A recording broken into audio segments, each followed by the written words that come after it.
22న ఉదయం 10:05 ఆంధ్రప్రదేశ్లోని మొగల్తూరులోని వెంకట్రావు అంజనాదేవి దంపతులకు ఒక అబ్బాయి జన్మించారు. ఆ అబ్బాయే మన మెగాస్టార్ చిరంజీవి గారు 1977 జనవరి 22న మద్రాసుకు వెళ్లారు.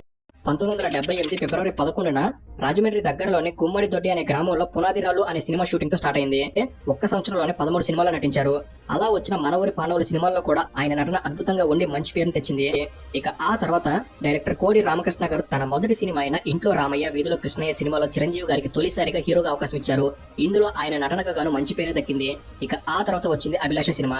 100 మంది శిక్ష నుండి తప్పించుకోవచ్చేమో కానీ ఒక్క నిర్దోషికి కూడా శిక్ష పడకూడదు అనే కాన్సెప్ట్ తో వచ్చిన ఈ బ్రిలియంట్ సినిమా చిరంజీవి గారి హీరో కెరీర్ కి ప్లస్ అయింది. అదే సంవత్సరంలో చిరంజీవి గారు నటించిన తన 62వ సినిమా అయిన ఖైదీ 100 రోజులు ఆడి బ్లాక్ బస్టర్ హిట్ గా నిలిచి అలా ఖైదీ సినిమా ₹1 కోటి సంపాదించింది.